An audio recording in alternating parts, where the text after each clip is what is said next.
코스피가 올해 3월 SVB 파산 사태 이후 처음으로 200일선 아래로 떨어졌습니다. 기존에 말씀드렸던 주요 지지선이 2500마저 깬 상태인데요. 이 주가 폭락이 바이더딥, 저가 매수 기회가 될지 아니면 본격적인 하락의 시작이 될지 영상을 통해서 알아보겠습니다. 안녕하세요, 상소윤과입니다. 연휴 잘 보내고 계시죠? S&P 500 크게 빠졌는데 올해 흐름을 볼 필요가 있습니다. 작년 10월 달에 바닥을 찍었죠. 그리고 증시는 급반등을 했어요. 이때 상승 모멘텀은 바로 인플레이션의 피크였죠. 물가 상승 폭이 줄어들기 시작하면서 이 길었던 하락의 원인, 물가와 금리의 상승, 피크를 찍으면서 증시가 급반등을 했어요. 하지만 그 급반등에 따른 조정, 이후 증시는 다시 미국 증시발 AI 열풍에 의해서 또다시 한번 급등 랠리를 펼칩니다. 그리고 S&P 500의 밸류에이션, 평균 이상을 넘어가기 시작하면서 주가는 다시 조정을 보이기 시작합니다. 이 주가가 다시 한번 상승 랠리를 펼치기 위해서는 또 한 번의 추가 모멘텀이 필요해요. 그럼 지금 10월달 상승 모멘텀 그리고 금리 급등에 따른 증시 전망을 한번 확인해 보겠습니다. 먼저 추석 연휴를 전후해서 연휴 이전 5영업일은 약세의 추세, 이후 7영업일간은 강세의 추세. 일단 초단기적으로는 이러한 역사적인 흐름, 통계를 참고할 필요는 있습니다. 그리고 상승장일 경우에는 이 상승 추세가 유지되는 경향이 있었다는 거, 2010년 이후부터 통계를 보면은 이 추석 연휴를 기점으로 해서 전약 후 강의 흐름을 볼 수 있어요. 0 아래 몰려있는 약했던 증시, 연휴 이후에는 그래프가 전부 다 위쪽을 향해 가고 있죠. 추석을 기점으로 한 전형적인 전약 후강의 모습이다. 그리고 지금 또 하나의 이슈가 된 것, JP모건의 CEO 제레미 다이먼이 스태그플레이션과 함께 기준금리 7%가 넘어갈 수 있다, 이런 전망을 내놨어요. 여기에 세계는 아직 준비가 되지 않았다. 특히 다우 같은 경우에는 반년 만에 최대폭이 하락합니다. 그리고 단기 예상 통과 불투명에 따른 셧다운 우려, 불확실성이 굉장히 확산되고 있는 국면인데, 자, 10년물 국채의 금리를 볼게요. 78년도부터 국채금리 흐름을 보면은 장기적으로 큰 우하향 추세를 보여줍니다. 특히 87년도부터는 하나의 하락 추세를 그리면서 내려왔는데 2019년, 2020년 부근의 저점을 찍고 나서 급등을 합니다. 그리고 이 급등은 기존의 하락 추세를 뒤집어 엎는, 추세를 강하게 돌파하는 상승 흐름으로 연결이 됐어요. 딱 봐도 3.3% 굉장히 중요한 라인임을 알 수 있는데, 이렇게 강하게 하락 추세를 돌파했을 때는 이런 주요 지지선을 뚫어버리는 경우가 많습니다. 그리고 그 지지를 리테스트 받아서 다시 올리죠. 그 다음 중요 라인 4.3%예요. 이번에 고점 4.3%를 뚫었죠. 그 다음은 어디냐? 5.3%입니다. 4.3을 돌파했다면 충분히 5.3%의 수준까지도 도달할 가능성은 있어 보인다는 거예요. 기술적으로는 그렇다는 거예요. 이렇게 국채금리가 가파른 상승을 보이게 되면은 자연스럽게 위험자산에 대한 투자 심리가 얼어붙게 되죠. 주가가 가파르게 하락하는 최근 추이와도 연결이 됩니다. 특히 경기 침체의 중요한 신호로 여겨지고 있는 장단기 금리 차의 역전. 이건 제가 작년부터 굉장히 많이 언급을 드렸었는데 59년도부터 현재까지 10년 국채금리 마이너스 3개월물 국채금리를 수치화한 그래프인데, 장기에서 단기를 뺀 금리차가 마이너스 0 아래에 있다는 거는 단기 금리가 더 크다는 얘기가 되겠죠.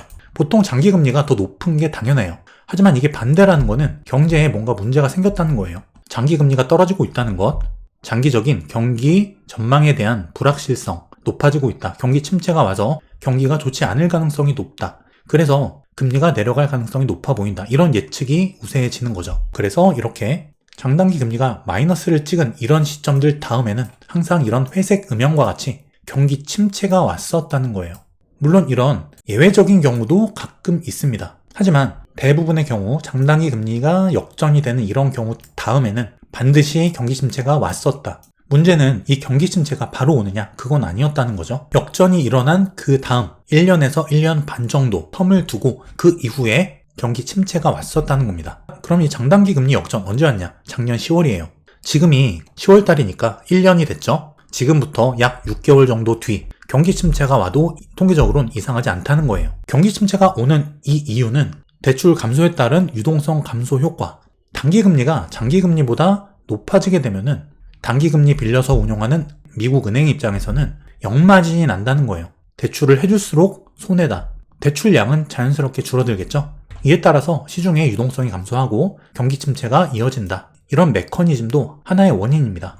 하지만 지금은 2008년 글로벌 금융위기, 이때 이후에 은행들이 지급준비금 퍼센티지가 올라갔고 자금을 많이 보유하고 있어요. 대비를 하고 있다는 거죠. 그렇기 때문에 일단 역전은 됐지만 경기 침체로 이어지진 않을 거다라는 의견도 있습니다. 현재 은행의 건전성이 문제라는 거예요. 하지만 어쨌든 이런 메커니즘을 알고 있다면 이런 부분도 금리 인상이 피크를 치고 고금리가 이어질 경우 우리가 분명히 염두에 둘 필요는 있다는 거예요. 지금부터 향후 한 6개월 정도 조심할 필요는 있다. 그리고 급등하는 국채금리. 2020년 저점 이후부터 코로나 팬데믹 시점부터죠.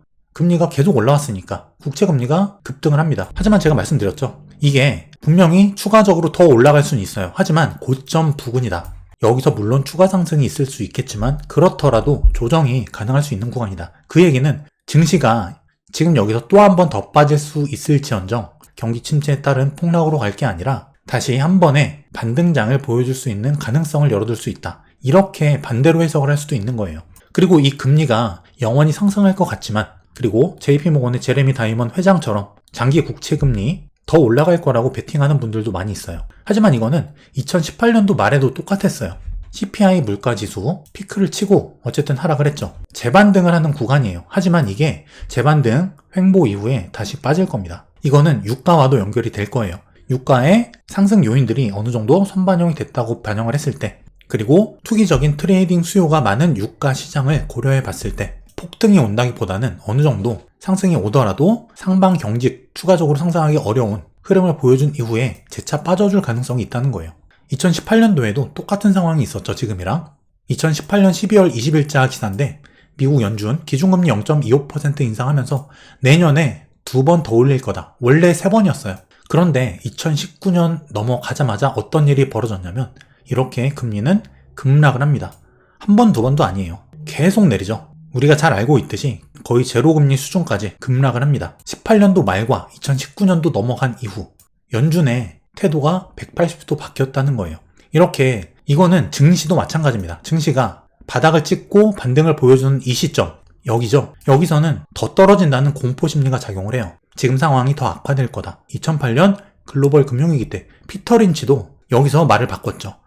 계속 긍정론을 이어오다가 여기 바닥에서 아니다, 더 빠질 거다라고 말을 바꾸자마자 증시는 급반등을 했어요. 이런 상황이 오지 말라는 법이 없다는 겁니다. 지금 현재 증시에 영향을 줄 수 있는 요인들을 큼직하게 엮어보면 가장 큰 건 금리겠죠. 물가와 금리. 그리고 어쨌든 지금 모멘텀을 봤을 때 증시가 또 한 차례 실적 랠리를 보여주기 위해서는 결국엔 실적이 나와야 돼요. 지금 평균 밸류에이션이 평균을 넘어선 상태이기 때문에 실적이 중요합니다. 그리고 또 하나 환율, 달러죠. 환율과 달러 이야기는 잠시 뒤에 해드릴게요. 그리고 12월 달 대주주 과세 요건 10억이죠. 이것 때문에 이르면 11월 달부터 국내에서는 자금이 많이 빠져요. 특히 코스닥에 자금이 많이 빠집니다. 코스닥 하락폭이 크다는 거예요. 크게 이런 정도의 이슈들이 남아있는데 원달러 환율 같은 경우 수렴을 거치고 마지막 상승이 나왔다고 보고 있습니다. 지금 현재 고점이 1380원인데 장기 추세로 봤을 때 이 피레침을 쏘고 나서 물론 꼬리 확인하러 리테스트 상승이 일어날 가능성이 분명히 있어요. 하지만 고점에서 분명 몇 주간 횡보하는 과정이 있죠. 피레침 쏘고 바로 빠지는 게 아니에요. 이게 주봉인데 여기서도 5주 정도, 여기서도 4주, 여기서도 4주 고점을 치더라도 이 부근에서 몇 주, 최소 한 달 이상은 횡보를 해준다는 거죠. 만약에 환율이 여기서 횡보를 거쳐주고 빠져준다면 증시는 여기서 선반영해서 미리 빠집니다. 그 다음에 환율이 빠져요. 그 메커니즘을 이해한다면 10월 정도 최악의 경우 증시가 한 번 더 빠지더라도 손절이라기보다는 매수의 기회가 될 가능성이 있다라는 거죠. 중요한 건 10월 이후의 움직임일 거예요. 지금 원달러 환율의 절대 수치가 높아요. 이 얘기는 뭐냐면 여기서 더 올라가는 것보다 떨어질 확률이 더 높기 때문에 그 폭, 마진이 높기 때문에 지금 들어온다면 외국인 입장에서 원달러 환율 환차익을 볼 가능성이 높다. 증시가 빠지더라도 혹은 증시가 유지되더라도 환차익 때문에 외국인은 이익을 본다는 거죠. 장기적인 평균 정도 수준까지만 하락을 해주더라도 추가 상승 여력은 있다는 거예요. 그리고 공포지수가 계속 상승 중에 여기 있었죠. 극도의 탐욕 이런 구간을 넘어서 중립 구간마저 깨고 지금 공포 구간에 들어섰다. 공포 구간 중에서도 바닥, 극도의 공포로 넘어가기 직전이다. 제가 생각하는 거는 지금 증시가 한 번 더 빠져서 극도의 공포를 시장에 맛보여 준 다음에 반등을 시키는 거예요. 이게 가장 베스트 시나리오예요. 자, S&P 500 깊은 조정에 들어가 있는데 이거는 캔들 패턴 기술적인 분석으로 봤을 때는 자연스러운 조정입니다. 추세가 전환됐다기보다는 자연스러운 조정에 가깝죠. 그리고 증시 밸류에이션 현재 S&P 500 PER 18.2배예요. 장기 평균 대비 살짝 위에 있습니다. 19배 넘어까지 올라갔던 PER이 많이 빠져줬다는 거죠. 밸류에이션의 평균 회귀 과정에 있다. 자연스러운 과정이라는 거예요. 그리고 초반에 보여드렸던 미국 증시의 흐름, 장기 하락의 원인이 됐던 금리와 인플레, 피크가 나타나면서 증시는 선반영에서 미리 올라갑니다. 확인되면서 한 번 더 올랐죠. 그리고 조정, 그리고 나서 상승. 여기서는 특히 미국 주식 엔비디아가 주도하는 증시 급등이 나타나게 됩니다. 인플레 피크와 AI 열풍에 의한 지수 상승, 그리고 나서 너무나 자연스러운 조정. 지난 영상에서 말씀드렸던 적정 조정 구간 참고를 해보시고요. 여기서 증시가 다시 한번 올라가기 위해서는 뭔가 하나의 모멘텀이 더 필요합니다. 그게 뭘까요? 그 추가 모멘텀은 바로 실적이에요. 10월 중순에서 말 미국 주요 기업들의 실적 발표가 있죠. 실적 시즌입니다. 9월까지 증시가 안 좋다가 10월 정도 주요 기업들이 호실적을 발표하면서 증시는 미리 올랐다. 여기서 상승의 조건은 이익의 증가가 되겠죠. 기업 실적의 증가. 코스피의 밸류에이션을 볼게요. PBR인데 이 빨간 색깔이 코스피 PBR입니다. 장기적으로 이 한 배를 기준으로 놓고 보게 되면은 뿔뚝뿔뚝 오버슈팅 구간이 있죠. 나머지 언더슈팅. 하지만 지금 미국, 중국 제조업 지수 여기에 맞춰서 PBR은 움직여 왔는데 제조업 경기가 반등 구간이라는 거예요. 그렇다면은 PBR 역시 반등의 가능성이 있다. 특히 제조업 경기가 살아난다는 거는 증시의 밸류가 좀 더 고평가로 넘어갈 수 있는 계기가 된다는 거예요. 제가 S&P 500 종전에 말씀드렸던 1차 핵심 맥점 4326포인트 말씀드렸죠. 지금 증시가 어떻게 움직였냐면 지지받고 올렸다, 지지받고 올렸다, 지지 살짝 받고 깼죠. 그리고 말씀드린 상승 추세 지지받고 올렸는데 이 4326포인트 맞고 지금 떨어진 상태예요. 일봉이라서 잘 안 보이는데 시간봉으로 보게 되면은 이렇게 빠졌다가 4326 리테스트 거치고 빠진 상태거든요. 저항을 확인했으면 빠질 가능성이 있어 보인다는 거예요. 어쨌든 여기는 굉장히 중요한 라인이고 확인 매매를 하신 분이라면은 4326포인트에 주가가 다시 S&P 500이 올라타서 안착한 이후에 이때 매수를 하는 방법도 매우 안전하겠죠. 만약에 여기 이 라인이 깨진다면 S&P 500 기준으로는 4100포인트까지도 하락의 여력이 있어요. 무조건 여기까지 빠진다는 게 아니라 구간이라는 거죠.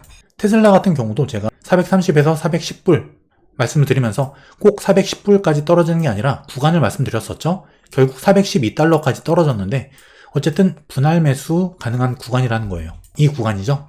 하지만 증시는 어쨌든 여기서 추세는 전환은 됐다. 그리고 주요 라인을 지금 돌파하지 못하고 빠졌기 때문에 추가 하락을 일단 열어는 두되 증시가 이렇게 저점을 깨고 폭락으로 이어진다기보다는 일단 현재까지는 2차 변곡점 4100포인트 부근까지 떨어지더라도 받아볼 수 있을 만한 구간이 된다. 이 기간은 10월달이 되겠죠. 제가 기존에도 말씀드렸듯이 지금 제가 말씀드린 이 상승의 파동이 상승의 힘이 아직 끝난 게 아니다 라는 말씀을 드렸어요. 분명히 이 구간에서 반등이 올 거라고 보여지고 혹시라도 4100포인트를 깨면은 저는 주식 매수를 당분간 하지 않을 거예요.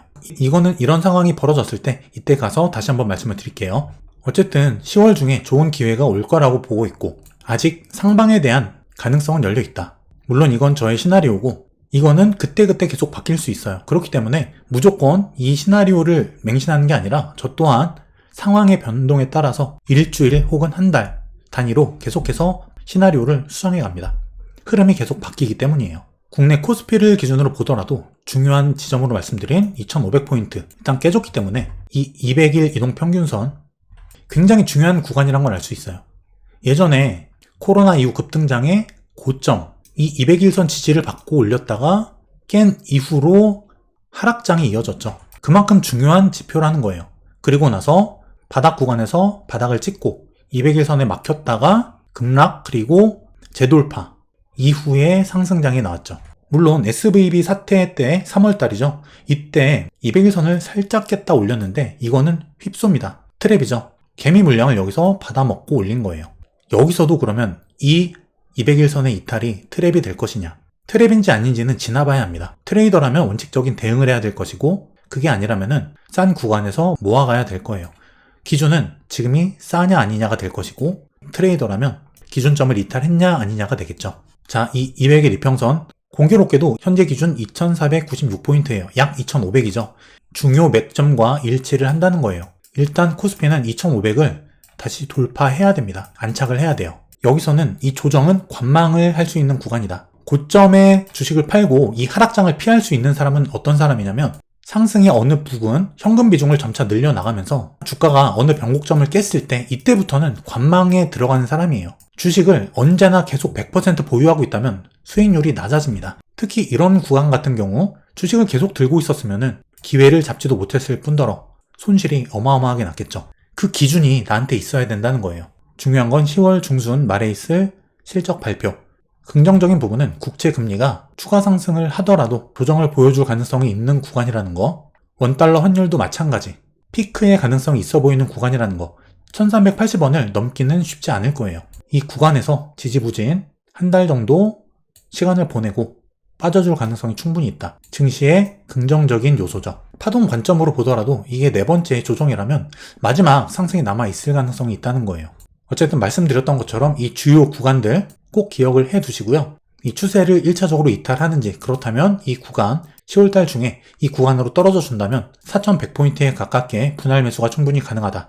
기회가 될 수 있는 구간이라는 거예요. 대신 리스크 관리의 구간 또한 4100포인트 인근을 기준으로 설정할 수 있다. 머니앤클래스에서 런칭한 제 손실 없는 주식 투자 강의. 벌써 많은 분들께서 강의를 통해서 변화하고 성장하고 계세요. 제가 어려운 지난 하락장부터 수익을 내는 그 과정에서 실제 제가 실전에서 쓰고 있는 모든 노하우들, 그런 것들을 모두 녹인 강의입니다. 커리큘럼을 보시면 기업을 분석하는 과정, 목표 주가 구하는 방법, 차트 분석 방법, 그리고 주도주와 주도업종을 찾는 방법, 달러 환율을 이용한 수익 극대화 방법, 실전 매매 노하우, 그리고 경제위기를 예측하고 수익을 내는 방법, 이렇게 주린이 분들께서 반드시 알아야 될 부분만 핵심만 넣었습니다. 많은 분들이 만족하고 변화하고 계시는 수강생분들의 후기처럼 여러분들도 변화하고 성장하는 투자자로 거듭나시길 바랄게요. 그 과정에서 제 손실 없는 주식 투자 강의가 많은 도움이 되실 거라 확신합니다. 남은 추석 연휴 여러분 잘 보내시고요. 증시 흐름을 계속 지켜보면서 계속해서 시나리오 여러분들께 전달해드리도록 할게요.